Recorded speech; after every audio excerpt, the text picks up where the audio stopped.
I'm trying something brand new this year for my seed organization, and I thought I would show you what I'm doing in case you are struggling to organize your seeds too.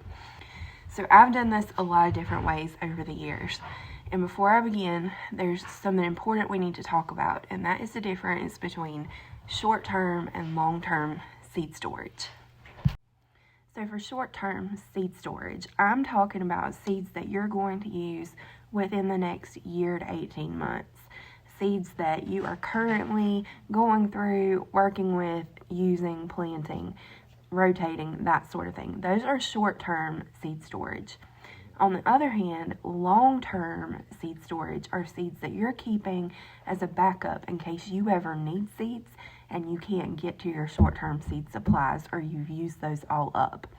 Long-term seed storage is more for thinking preparedness, emergency preparedness, generational preparedness, passing seeds down, that kind of thing. For long-term seed storage, you need to freeze your seeds. You need to keep them in a good, stable freezer so that they will last. If you keep them on a shelf, in a box, in a binder, any of that, they're not going to last for 20 years, but in a freezer, they will. So for long-term seed storage, you want to keep your seeds in the freezer. That is the best option. And you can just collect a few of your favorites, put them in a gallon Ziploc bag, and tuck those in your freezer with the date. And then from time to time, you want to rotate those out, use them and replace them. Remember, if you grow heirloom varieties, you can save your own seed from one year to the next. And that way you don't have to keep buying seeds over and over too. Like a lot of them you can save for yourself. So a lot of your long-term seed storage are going to be the varieties that you will use and love for generations, the ones that you can't live without. So like my long-term, we have half runner beans, we have Clemson okra, we have a good beefsteak tomato, Chadwick cherry tomatoes, all of our favorites. Those are all frozen for long term. For short term seed storage, I am using the binder system for the first time this year.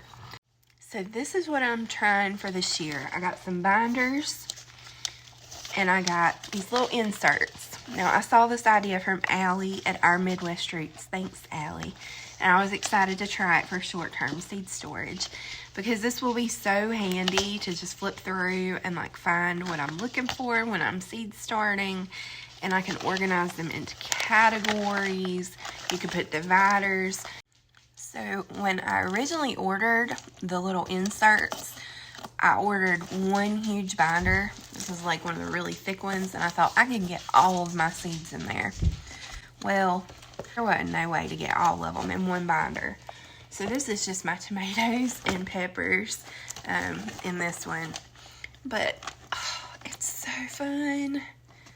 Okay, hold on. I need to just spin you around and let's look at all the tomatoes. Now these are some of my absolute favorite varieties personally, just for eating. The Mr. Stripey tomato. This is Josh's all-time favorite. It's a beautiful big heirloom. German Johnson is a real popular one here in our area. People ask for these a lot. The Big Beef is sort of like your typical slicer tomato. It's a good staple that we sell a lot of. The Watermelon Beefsteak is probably my favorite tomato I've ever grown or tasted. It was phenomenal. We grew one plant last year. This year we will be growing many, many more of that one. Okay, this is our staple tomato, the classic beefsteak tomato. This is the one that you've probably seen videos of us slicing, and people are always like, where is that tomato from? This is it, the classic beefsteak from Baker Creek Heirloom Seeds. This year we are also going to grow some of the beefsteak from M.I. Gardner so we can compare.